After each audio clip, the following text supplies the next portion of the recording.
One of the things I really love about this mission is we've been able to highlight, outside of what people watch on the news and have their own personal opinions of Congress, this right here, I will tell you that they've come together absolutely and supported it. Now, I've had to educate a lot of them, but that's okay. That's my job. I will get that done. So passing bills is a people process, right? But I think my entire career, here's something I can probably answer. It might answer the question you asked me earlier. My entire career as a special forces guy, a Green Beret, working through in various nations across the globe, trying to understand people's culture, understand how they communicate, but effectively communicate with them and bringing them together for a single unified mission. I think my entire career prepared me for what I'm doing today, like passing bills that everyone said is absolutely impossible. Because when you go to individuals and you speak their language, understand where they come from, what they want to do for their constituency, what they want to do, and then you just what they need, you just communicate what we need on how it's mutually beneficial. I just tell the truth and educate people.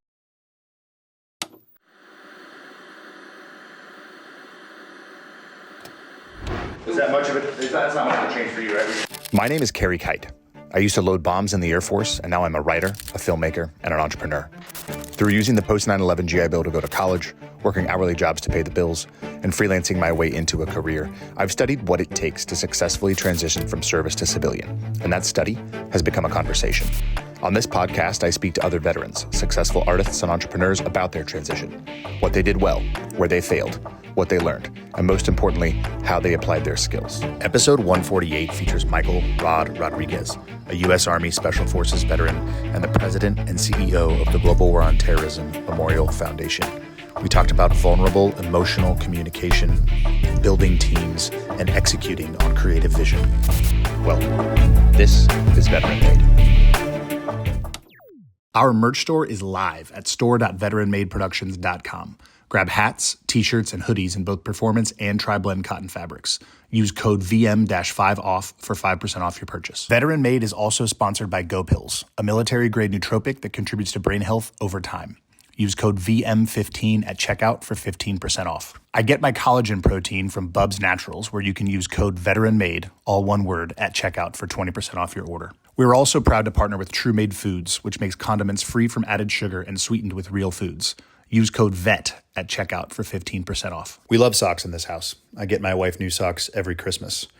More importantly, we love American-grown and made socks. Use code VETERANMADE15 at rucksocks.com for 15% off. And lastly, I end my day with Rack Out from Bravo Actual to maintain quality sleep, resulting in a well-rested body and mind. Use code VETERANMADE with a space between the words at checkout for 15% off your order. Enjoy the episode. All right. We are live. Good morning from the great state of Ohio for me. Good morning from the great state of North Carolina. Michael Rod Rodriguez, welcome to Veteran Made. No, hey, thanks a lot, Hermano. Really excited to have a conversation with you today. Absolutely honored to have you. We're just coming off the Team RWB's Old Glory Ultra Relay, so listeners will be familiar with the series that we just wrapped up, and we saw each other there on the National Mall for the closing ceremony there as the team brought the flag across the finish line and handed it to you. So I'd be remiss not to start with that moment, that feeling for you, and kind of how that moment felt. Yeah, I mean, it was, I could not say enough good stuff or beautiful things or empowering things about what those 12 incredible individuals, but not just what those 12, our 12 GWOT, brothers and sisters did, but, the Team RWB, like just the support, what they came up with and what they did, that was actually remarkable. And then, having the foresight or forethought and recognition of our efforts with the building our national GWOT Memorial in DC to reach out to me like, hey man, can we end it at our memorial, future memorial site? So my hat's off to them. That's pretty incredible and empowering from a number of different ways. I don't have the words to express that fully, but watching them come across, I tracked their progress, like everybody else did, and I got to see them on the send off in San Diego, and it's just and knowing one of them very well, just watching them come across, it was just a very beautiful moment. But it's just incredible, humbling opportunity for me to welcome them home to their future site. Yeah, I mean, that was a really special thing. The word home and the phrase welcome home obviously was the first thing you said to Jordan Buck, who was representing the team as he ran across the finish line with the flag and the rest of the runners in tow. And it was special. Obviously, we were working, right? Like we were there shooting a documentary and shooting all of that stuff as it was unfolding. But I was able to take a couple of moments and kind of think to myself, like, man, as a GWOT veteran, we're standing here on this field at the future site, and our generation has not truly been welcomed home yet until that moment that you did that. You welcomed those 14 runners home and represented all of GWOT veterans. So let's dive into what is the memorial, a little bit about your background and when you came on board, what you guys are building, and then we'll jump into some more specific questions from there. Right, sure. So the foundation came together in 2015. It was some like-minded veterans and family members that had the foresight to like, hey, look, we probably should do something. I joined the team in 2016, and after joining the team, we were faced with pretty significant obstacles of getting authorization, passing bills through the House and Senate, which is nothing easy to do these days, but it's still possible, right? So I joined in 2016. In 2017, we passed our first bill, getting authorization. Following that, faced. I stepped in a leadership position and started to build the team that you'll see today. If anyone, I hope people do check us out. And then, the next obstacle was getting it built on the National Mall, because nothing new has been approved since 2003. Had to go back to the House and Senate to do that, and that was 2019. And I was told it was absolutely impossible. Everyone said there's no way it's going to happen. Everybody's been trying. People with a lot more money influence than me. And I'm like, okay, just if you want to motivate me, or pretty much any veteran, I think, say, hey, you can't do that. And especially for our brothers and sisters and our most cherished stakeholders, that the families didn't come home. Like, tell me I can't honor them.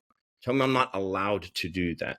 And all right, man, you just gave me the boost I needed, or So, went to work on that, and with fellow veteran leadership in the House and the Senate, I went to the veterans that are serving our nation today, and because I'm apolitical, I'm like nonpartisan, focused on people, not policy or politics. Stay out of that discussion. I've got nothing to do with that, because you or I did not write the policy that sent us to war.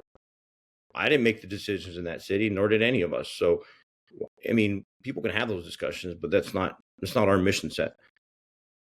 Focused on that, and that's amicable and welcomed by both sides of the aisle politically. So everyone, we worked on it, and effectively overturned the apple cart when that bill was passed, and then went to work on design and everything like that. We're really hoping to this year be able to show everyone a design. Hope to start digging by early 27 and completion by end of 28. That's our current schedule, but obviously a lot can happen between now and then.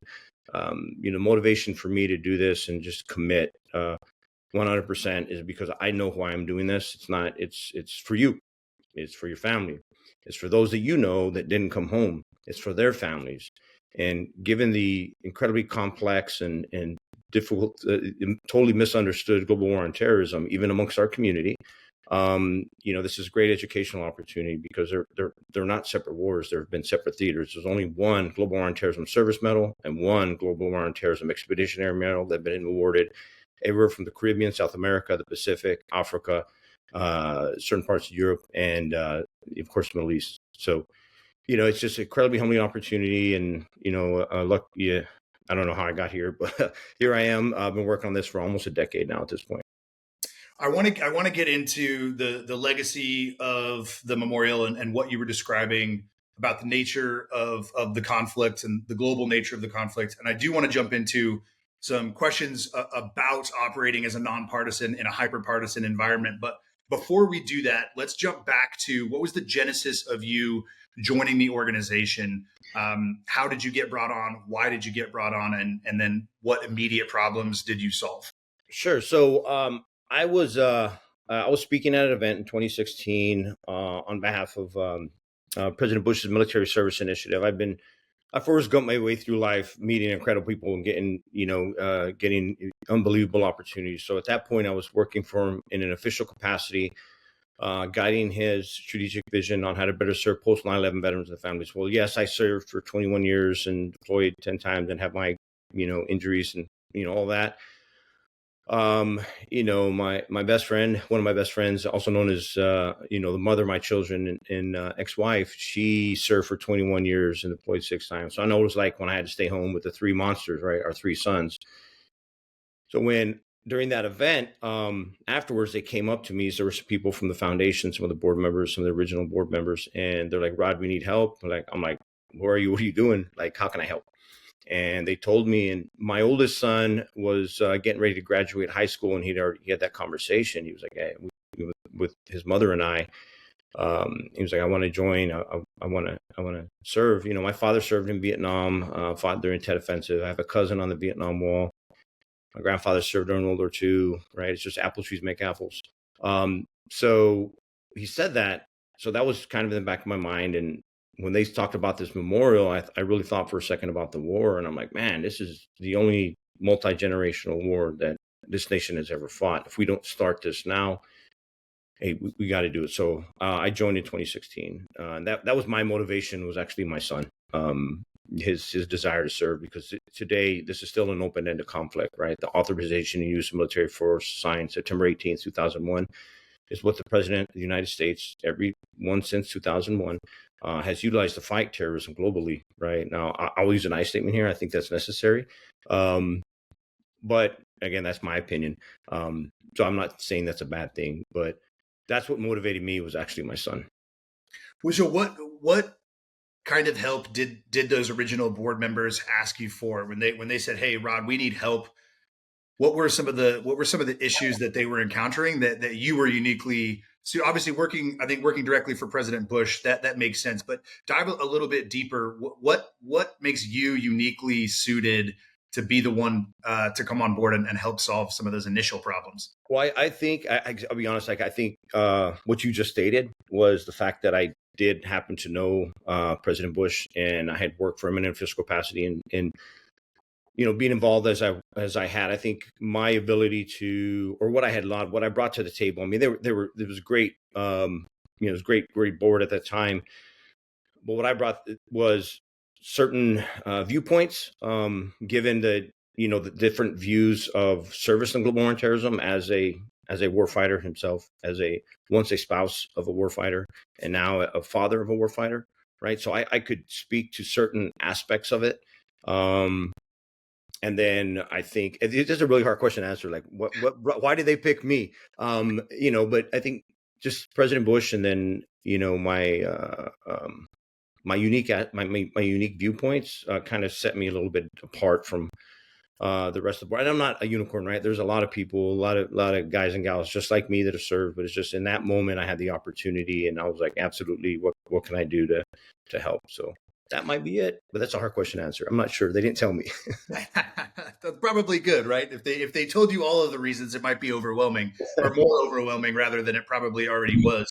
But you mentioned working with the House and Senate and getting bills passed. For those that are ignorant and uneducated like myself about these national memorials, can you briefly describe what that process is and Sure. what makes it particularly bureaucratic or difficult? Yeah. So I was ignorant too. Like, how would I, I didn't know this stuff, but, I still follow the soft truths. I understand my operational environment. So I dove head into this. So, so because it's going to be National Park Service land, it has to go through the House Natural Resources Committee, which is a committee in the U.S. Congress, right, of our representatives. They have to approve it. And then it's got to go through the Senate Energy Natural Resources Committee. So then it has to be approved. Now, of course, the members will vote on it as a whole, as we typically do with all legislation that goes up into that building that our lawmakers see. So that's the process. And talked about a little bit earlier. A little bit more about the bills that we had to get passed. So the first one is to get an exemption from a federal law. They're called the Commemorative Works Act of 1986. States that now they wrote this in 86. It states that a war has to be over for a period of 10 years before a national war memorial can be built. Now, I don't fault Congress for writing that law in 1986, because there's no way they could have forecasted being this multi-generational conflict with no end in sight. So that was what we initially sought, was to seek an exemption, not to change the federal law, but we just needed an exemption in order to recognize this unique demographic, or unique cohorts, or unique generations of warfighters, because it's just like, how do you, it's just very different. So we introduced that in 2017, early part of 2017. It swept through the House and Senate, and President Trump signed it and granted us authorization in August of 2017. That's when this small fledgling 501c3 with no money was effectively handed the staff. They're like, all right, you got the mission, make it happen. And this is a good idea for you. We're like, how do you build a national war memorial? Like, none of us, unless you do it, you don't know how to do it.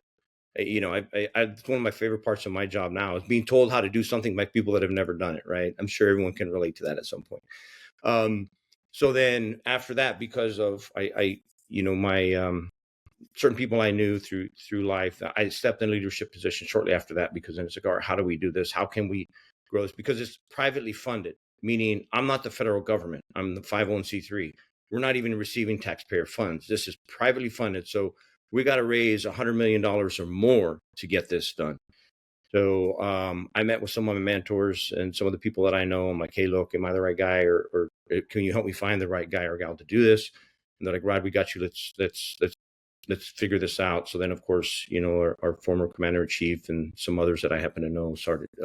We built our board out and kind of moved forward with that. Now, the second bill, again, we were faced with. There was no support. I would say outside of the veteran community, everyone was like, that's not going to happen. Everyone's been trying. It's absolutely impossible. But again, if you tell me I can't honor those that have given more to this nation than people could ever really fully understand, then I'll turn into that bulldog, and I'm very maniacal about my approach. I'm just going to keep going. So when we did the second one, that was very, very challenging. The first one, not saying the first one was easy, but this was, everybody, even people like friends of mine, they're like, Rod, that's not going to happen. Like, just telling you, I'm just like, okay, well, we'll keep going. But again, I want to be sure I acknowledge the veterans that still serve this nation in official capacities that were elected to the offices of the United States Congress, in the House and the Senate. It was them. Right. I was there too, but I can't have those member to member conversations, meaning on the floor where they'll have those conversations. And because I've stayed apolitical, because I've been very adamant about that, like, look, it's people, not policy or politics. We can walk in any office and people aren't gonna be like, oh man, they're there. No, they're like, all right, what, how can we help? What can we do? And so one of the things I really love about this mission is we've been able to highlight, outside of what people watch on the news and have their own personal opinions of Congress. This right here, I will tell you that they've come together absolutely and supported it. Now, I've had to educate a lot of them, but that's okay. That's my job. I will get that done. So passing bills is a people process, right? But I think my entire career, here's something I can probably answer. Maybe it might answer the question you asked me earlier.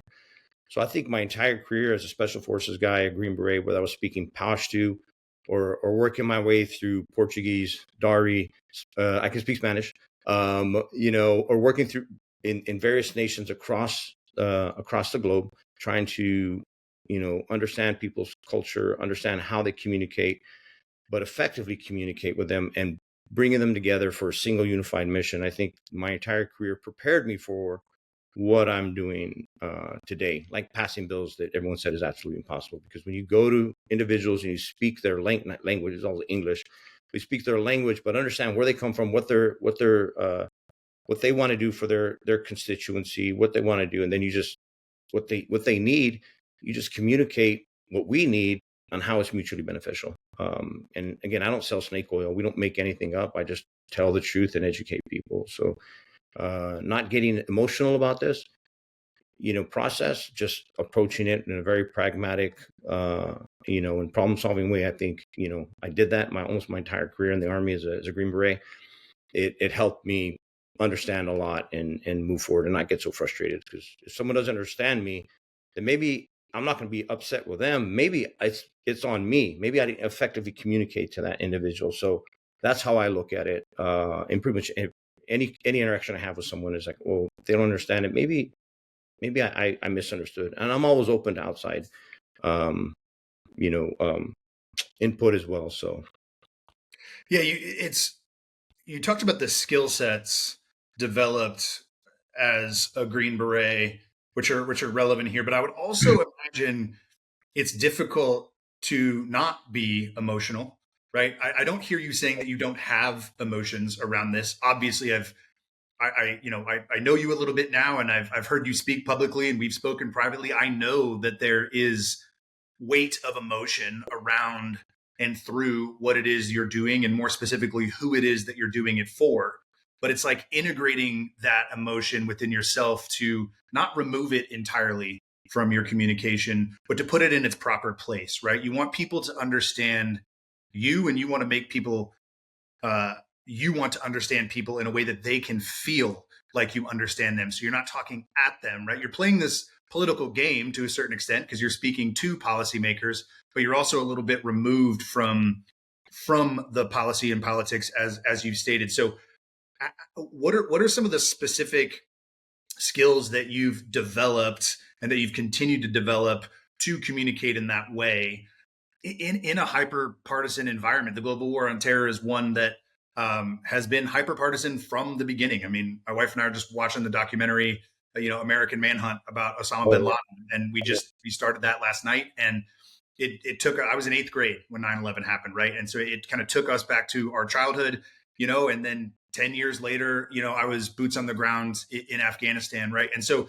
it's this odd hyper partisan conflict. World War II, our guys went and saved the world, came home, rebuilt the economy, right? Vietnam was hyper partisan, but it ended relatively quickly compared to the GWOT, and people came home, and the politics were relatively cut and dry around the Vietnam War, right? People like understood what they liked and what they didn't like, but this GWOT has been so long, and GWOT veterans seem to be a little bit more diverse politically, culturally, sociologically than some of these past generations. And check me there if I'm incorrect, but trying to find this like, how do you operate this way in an environment like this?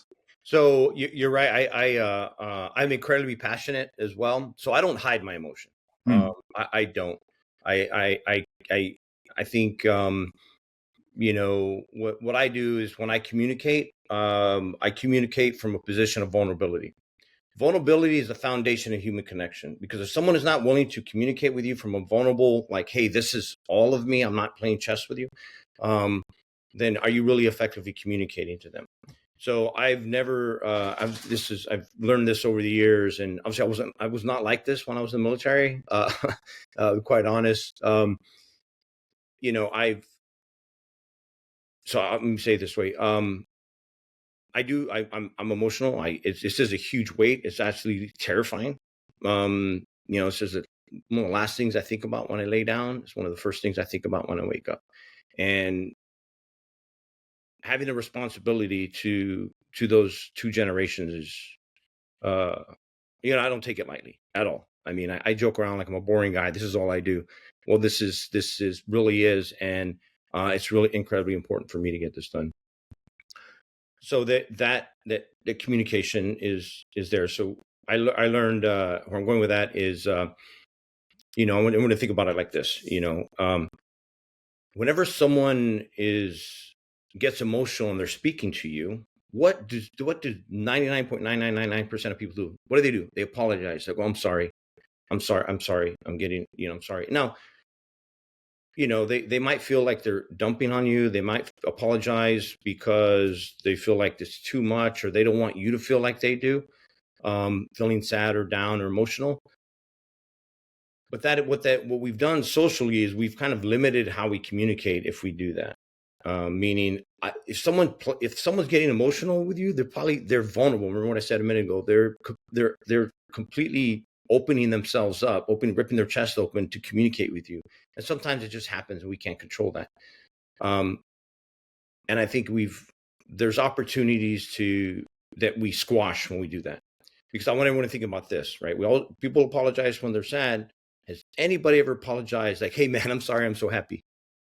No, right? It's another emotion we as humans experience every single day, hopefully. So that's how I look at it when I communicate, and it just keeps it genuine. I'm not boo-hooing, but there are times where it's like it's a weight, and I do the best I can to effectively communicate from a position of vulnerability, and people are going to take it however they want. And that's okay. I'm okay with that. You know, I call myself the bullet magnet. I get some of the most colorful, vitriolic, odd messages on my social media through messaging. It's almost unbelievable sometimes, right? But that's okay.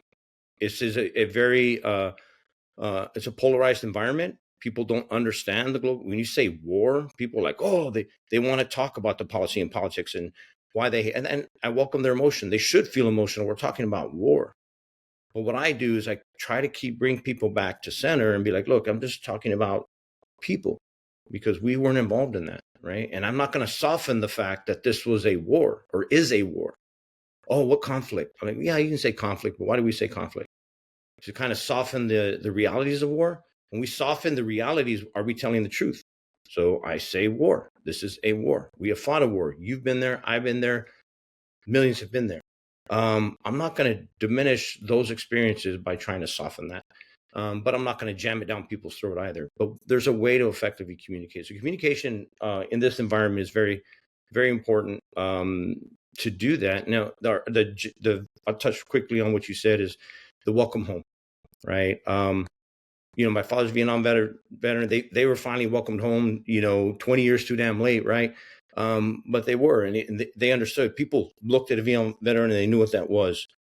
People look at a GWOT veteran and they don't know because it's such an incredibly small percentage of our population that is doing it. If you look at the numbers, 11% fought in World War II, 7% Korea, 4.3, 4.4% fought in Vietnam. And you know, you heard the Secretary of the VA say this at the finish line, the completion of the TMRBB. You're talking about like 2% of our population today have fought in this, you know, nearly 24-year war. You know, the Vietnam War started, ended, and the memorial was built in a shorter time frame than we've been at war right now. So, but it's such a small percent of people, and it's fought in a very different way than what people conceptualize how you fight a war. Like, you know, one of the things that we do is when I joined the board, I was very like adamant, like we have to tell the whole story. We have to honor everybody that served. You know, let's talk about our first KIA, Johnny Michael Spann, right? He worked for the CIA Special Activities Division. He wasn't in the military. I used to go on target with folks dressed like me, carrying the same crap as me. You know, when we go in and do what we do, why don't we talk about that?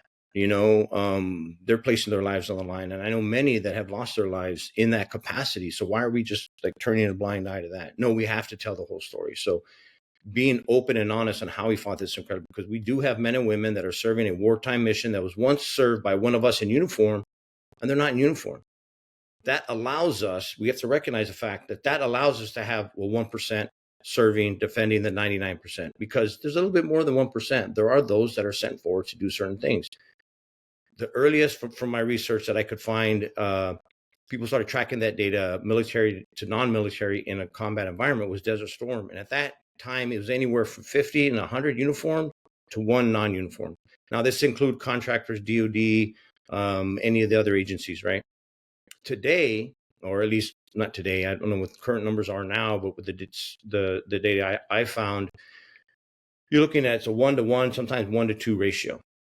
So why are we not talking about that? They served in a capacity that needs to be honored. So, you know, there's a huge education piece, but it's very, very important. And if we don't tell that story like we should, no one's going to identify with that. No one's going to really see that. But if they start learning who we are, then they'll understand we're no different than anybody else. But we've had very unique experiences, and then they can identify with us and see that we're just common, average day, everyday Americans. And then I really do hope to really welcome them all home so we as a nation can acknowledge what they have given in this incredibly complex and difficult to define war. Yeah, I mean, you were talking about, you know, vulnerability earlier. It's a very reciprocal thing. You know, when you're communicating, right? Like you need to be vulnerable, but then also allowing for that other person to be vulnerable. So you were describing instances where somebody would respond in any manner of ways, right? Any different kind of way. And you have to accept that in a certain way, right? To allow them to be vulnerable back to you. Because when you're vulnerable, you open yourself up, not just for yourself to give, but also for yourself to receive. And Yeah. so you're not always going to receive something that you would like to receive, something that you personally think is appropriate, or even something that you personally think is ethical. Right. And so I would imagine that makes it difficult for you to navigate your attention span as you move forward on this mission. Yeah, it is. It is difficult. I remind the team as well, like, look, just be ready. Things are going to happen. People are going to say certain things, but we have to be ready to receive. That's the nature of the mission, right? It's just, if you look at it from this point of view, when you go outside the wire and go do what you got to do, like, man, I might get shot, I might get blown up. That's the nature of the environment, and that's why earlier I said understand my operational environment and really take into consideration that. But that's just respect goes both ways, right? We have to respect that and understand that. We can't turn a blind eye to that. And it's okay to get hurt. I still, like, I'll be honest, like, when I receive some of these really bad messages and people making assumptions and all this other stuff, I mean, it hurts, right? It really does. It's like, damn, because they just don't know. And I'm not going to, I will never fault anyone for their ignorance. I'm not. There's a lot of things I'm ignorant about. I don't know anything about, right? Like, when I started work, I didn't know a damn thing about building a National War Memorial years ago. Now I know a thing or two. So I'll never fault someone for being ignorant. But I would hope that they would listen and learn, just so they can better understand. The people I stay away from and don't really engage are those that are willfully ignorant, because then that's just being stupid. It's like, okay, you don't care. Fine. I'm just won't engage with that population. That's why these messages, some of the really mean ones, I'm like, God bless you. Right? I don't even reply. I just like, okay, I say a prayer and move on. Yeah. Yeah. So this is going to be a very unfair question to ask you, but I have to ask it. What is the story? So you've been collecting data, right, from past experiences that you weren't necessarily a part of at the beginning of the GWOT, or other theaters of the GWOT that you weren't necessarily a part of.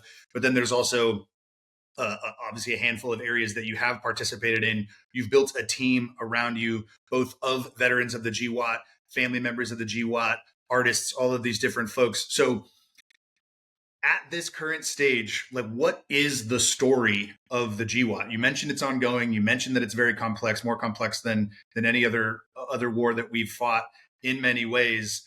As it stands right now, what do you see the story is that's unfolding about this war? That's a great question. And anything I say would be based off my own personal opinion and assumptions. I think part of the story, maybe the biggest part of the story, is once people start really learning these stories, and we're able to start sharing it, and then we really kind of grow and start talking about, like, every aspect of this is, we involved people, right? Like, our design had input from 20,000 Americans from all 50 states and every demographic from World War II to today. We have a 23-member design advisory council that works directly with our designers. So bringing the voice to DC on how should we memorialize, what I consider our nation's most sacred asset, are the brave men and women and their families that raise their right hand to serve, defend, and die for every single one of us, or are willing to die. I think the story will be,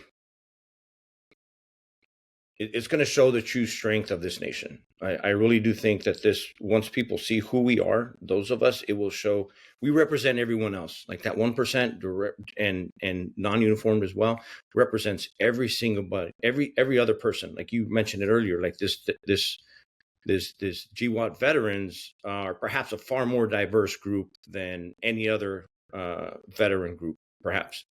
I think that will be that's going to be a big story, or big, a very powerful sentiment that people will be able to grasp. It's also going to show how we as a nation have evolved to be this incredibly strong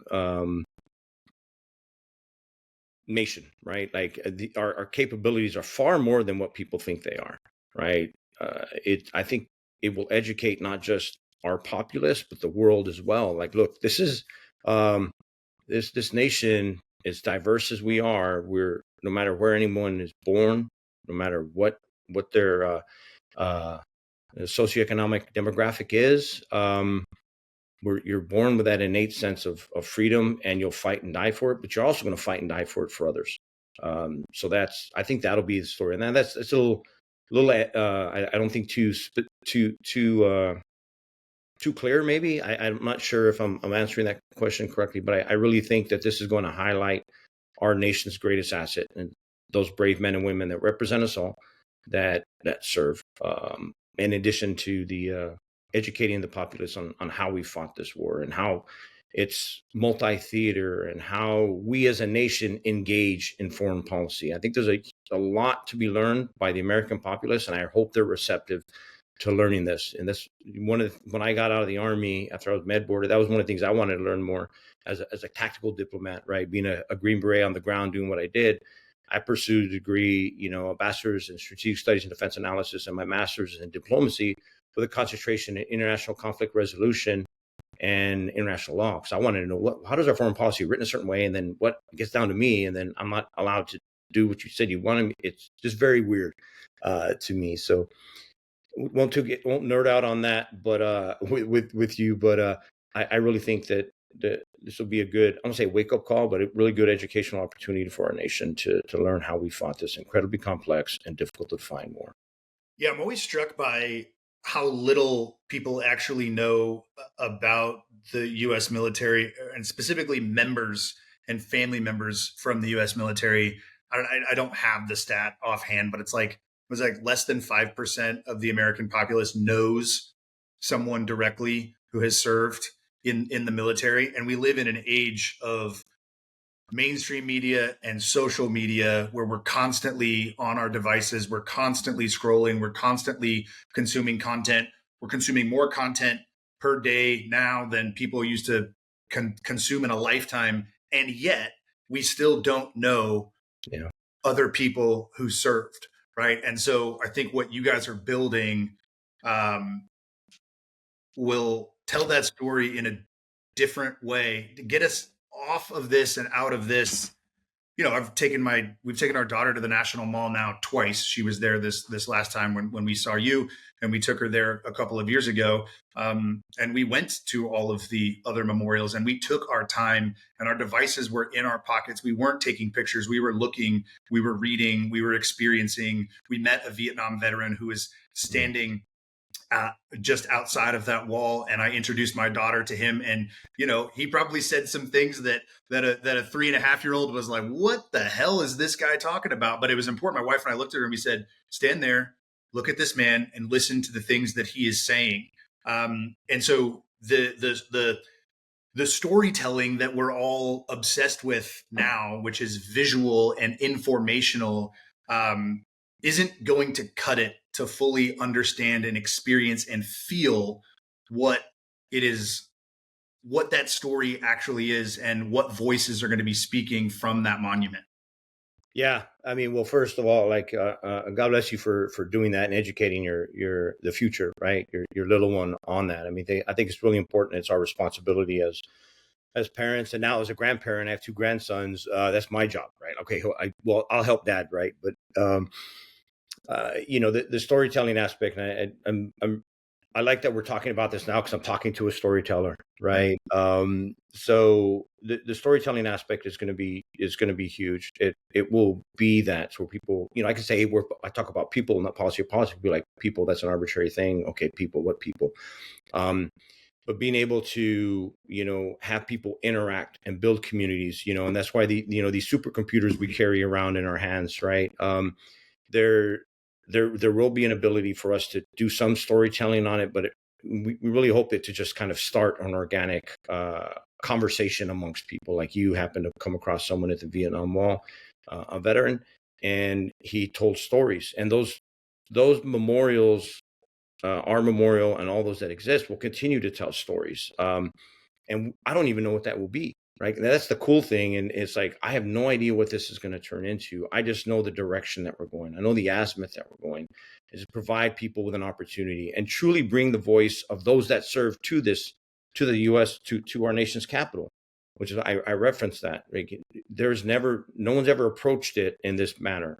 We've never built one. There's one thing's never been done. We never built a war memorial during an active war. I had to pass a bill to get this authorization. And no one has gone to the length that I have gone to ensure that we gathered input into the actual design itself. I always wondered, how many Vietnam veterans did Maya Lin talk to? She designed the wall. How many people like my dad did she talk to? I'm not sure. I just think that's really important. As an artist myself, I got into art when I was at the hospital at Walter Reed.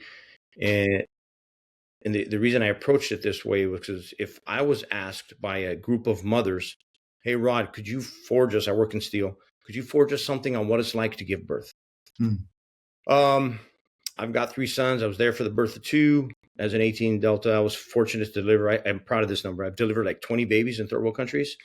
I'd have a lot of questions. I would really have a lot of questions. But even then, let's say, okay, what if I was a mother? Well, then I only know about my own experience, just like you and I. Yes, we're both GWOT veterans. You're an artist in your art. I'm an artist in my art. But if I was to try to listen to everybody else, I'm sorry, but the experiences at war are going to narrow my viewpoint. A GWOT veteran could not design this and capture everybody. A Gold Star family is exclusive to that individual family's loss. That's different than the rest of everybody else. So that's the reason I try to bring them all together, to find a world-class designer to distill that and communicate that, and really it's not to dilute it, but it's not so much, it's actually more encompassing. It's not so specific if someone were to design it. So this entire approach, is it more challenging? Yeah. But I really do feel it's the important thing to do is to bring everybody's voice. I reference Johnny Michael Spann, our first KIA. I'm tremendously proud to say that Shannon Spann, the very first family to lose one of their loved ones at the hands of the enemy, was involved in the design, as was Alex Hernandez. He was Team Alpha's team leader, the CIA team that went in with my, Esther brothers, right? He brought Mike home.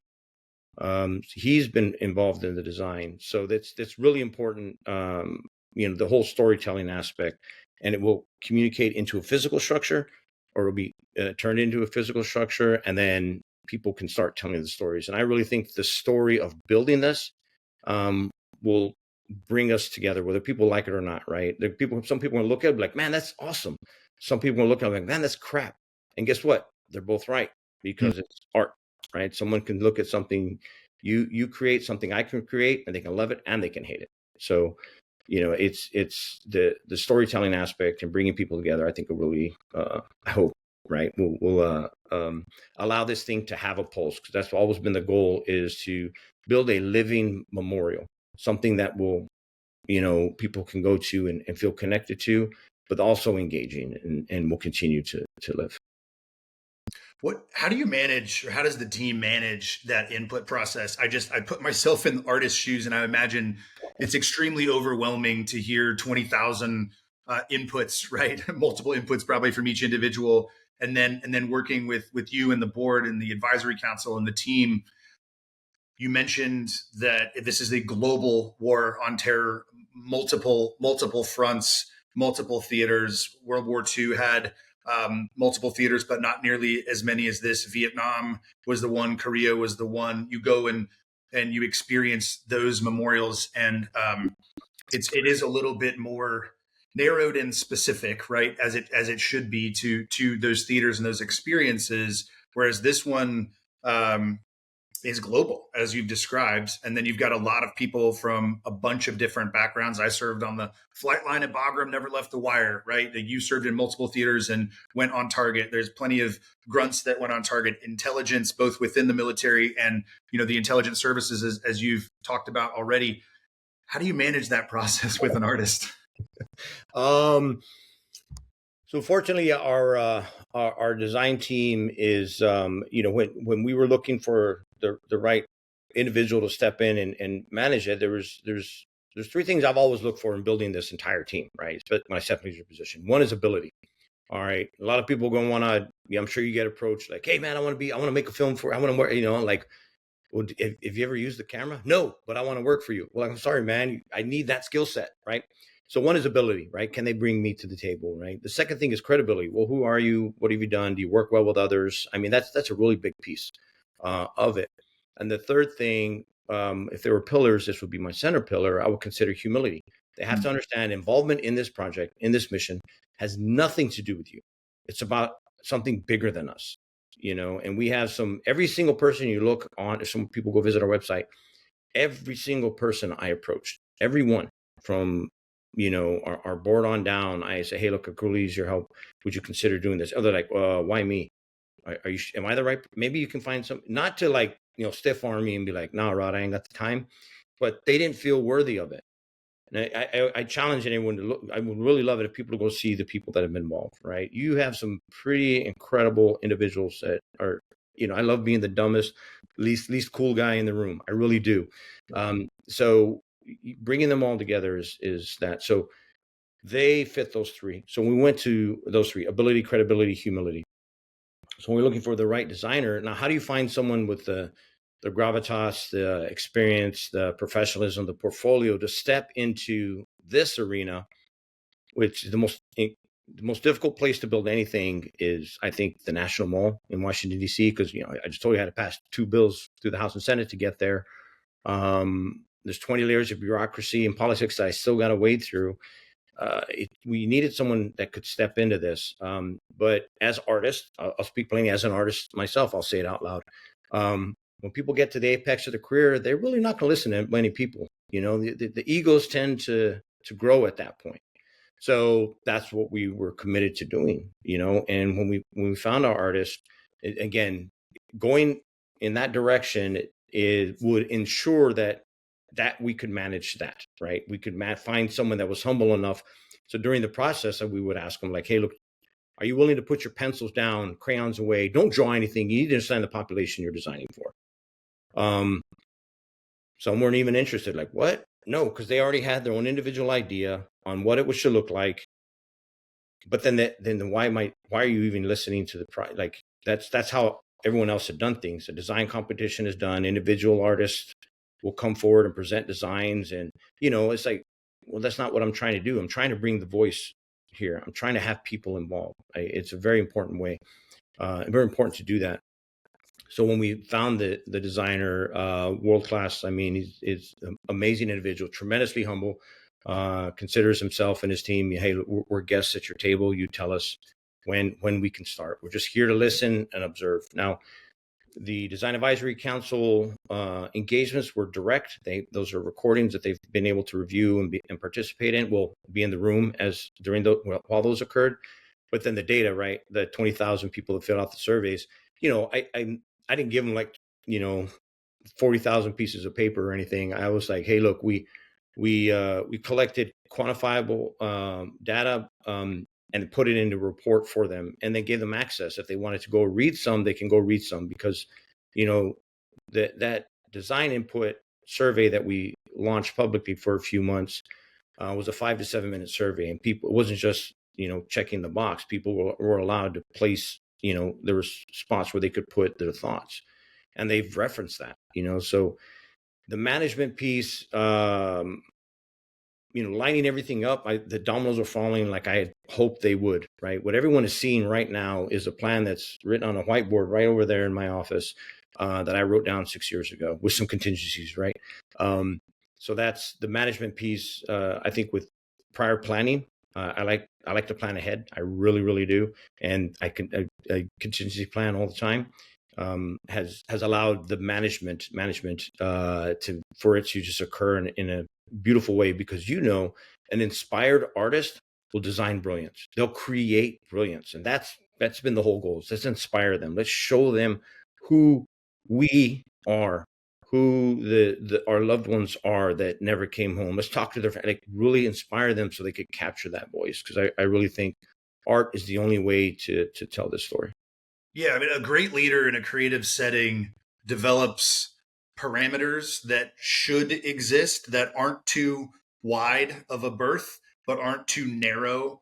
On the commercial side, right? Like we get the clients who are like, it just must be this way, do this exact thing, right? And then sometimes when you're doing a passion project or you're doing something more creative or artistic, you find yourself with this wider berth of options and opportunities, and that is limiting in its own way as well. And so it sounds like what you're describing is you created the set of parameters that allows the artists and then the advisory council to operate within, to find the right modalities, the right way, the right approaches, the right things, that nest that kind of goes into this, without giving them too wide of a berth.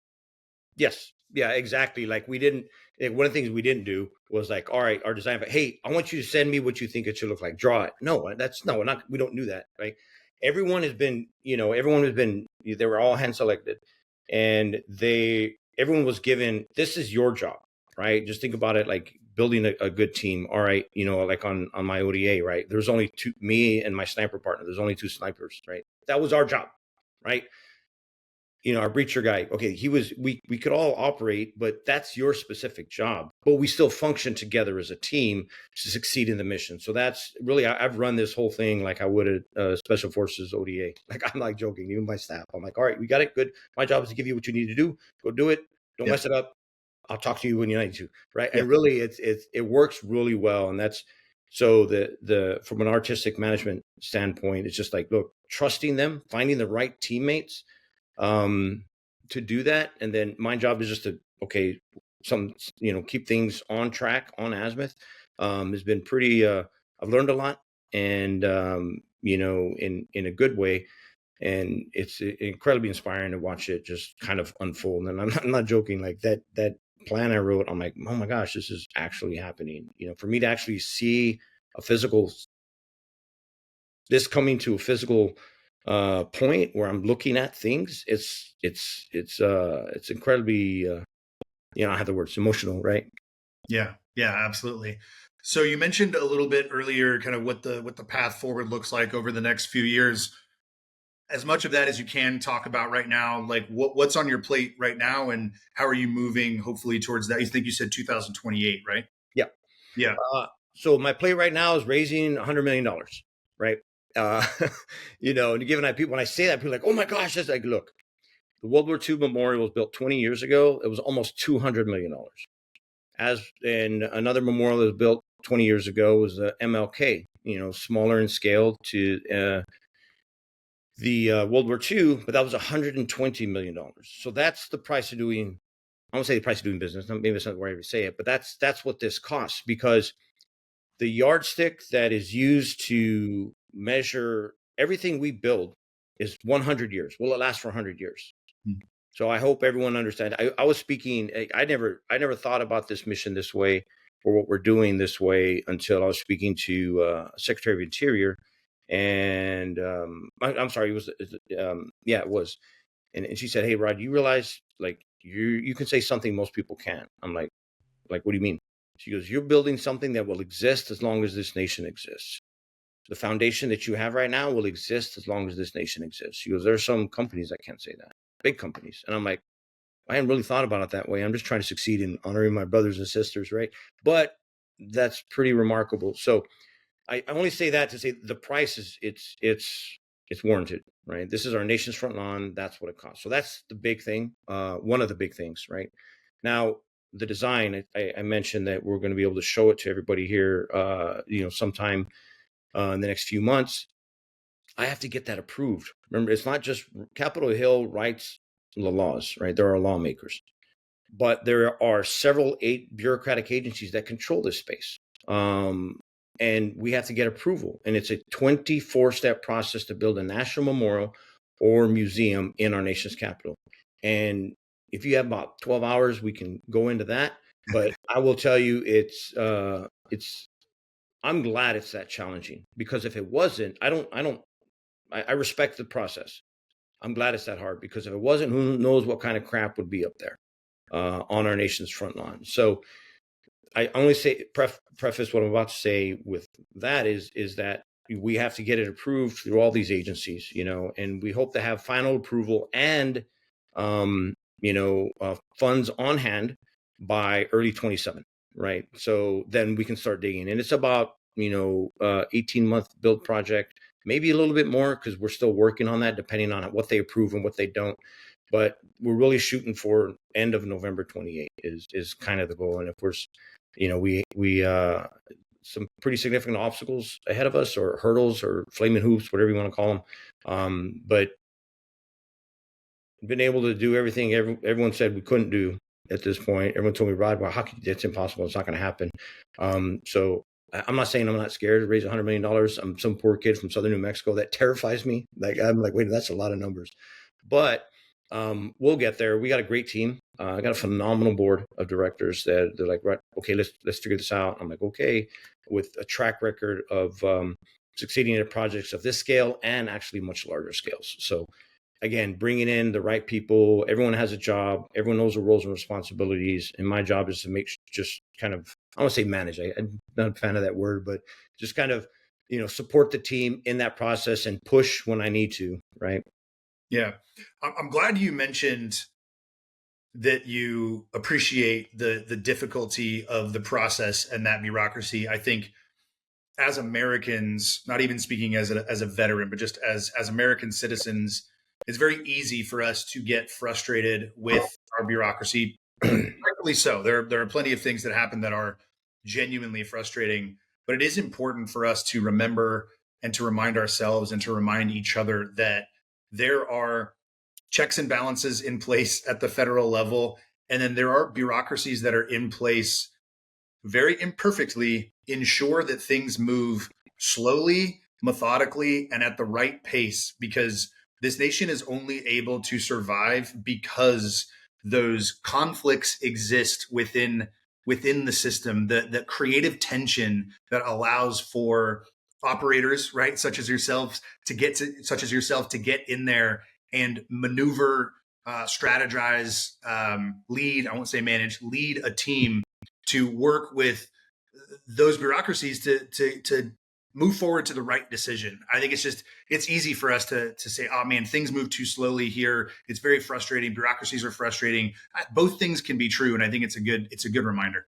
Yeah, that's a great viewpoint. I think I'm actually going to steal that a little bit in the future. Is that I will say, you made me think. I was thinking as you were talking about, like, man, I love the fight. I do.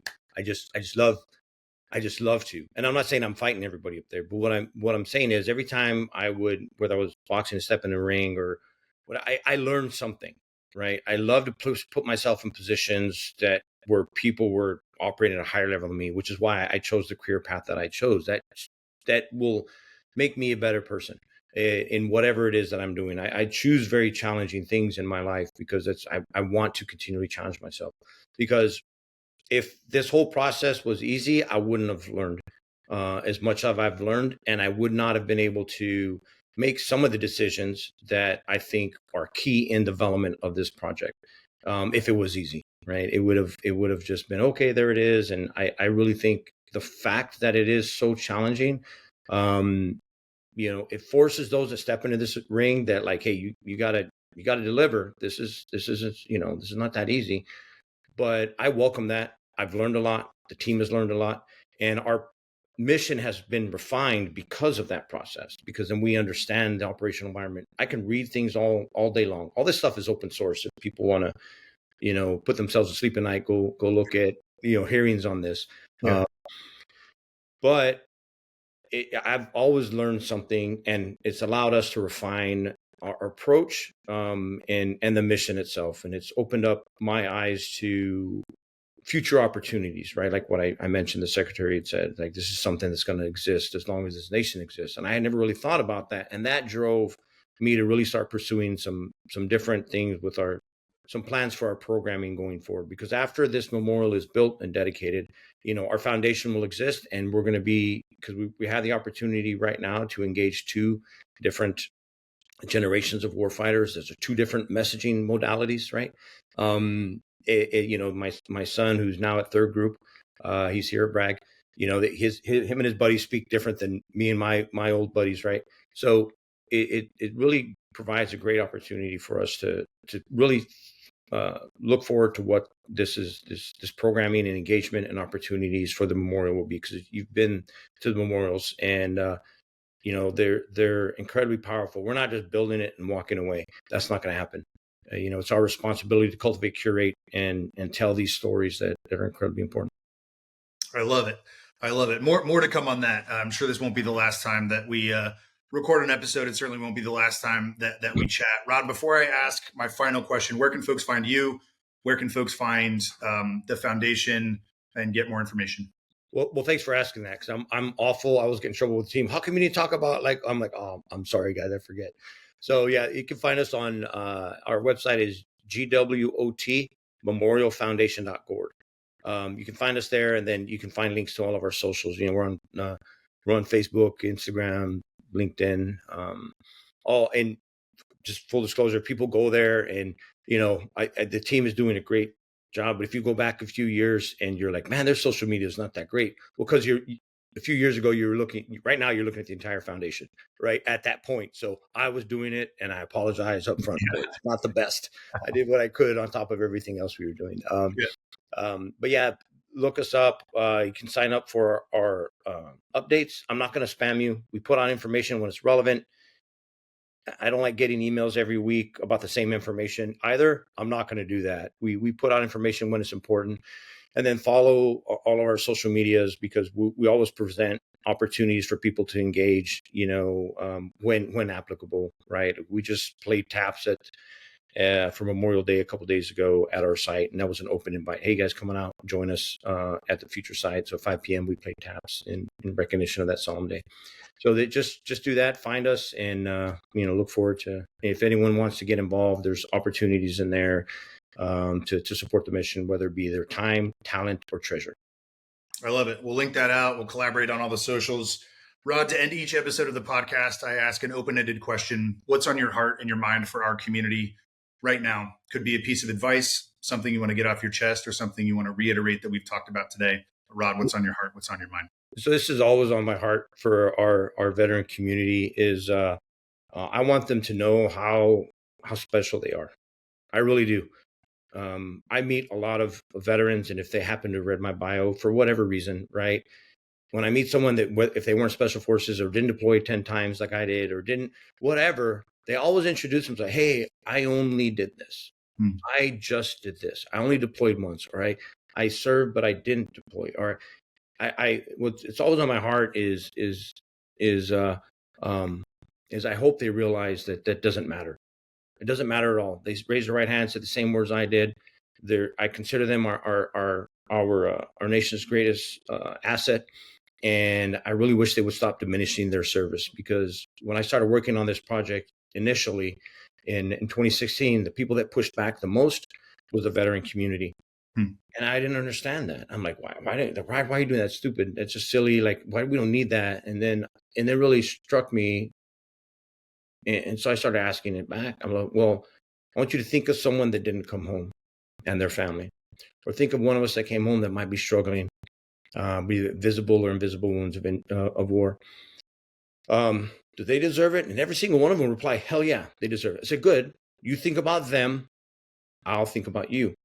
Because that's what it's about, right? We didn't write the policy. When it came down to it, I served and fought with those to my left and right, and I would have given my life without question for them. So all those veterans and family members, I hope you guys realize how important you are. Well said, brother. Appreciate you. Appreciate your time. Appreciate your efforts, and we'll chat soon. Absolutely. Godspeed, hermano. Thank you. Cheers.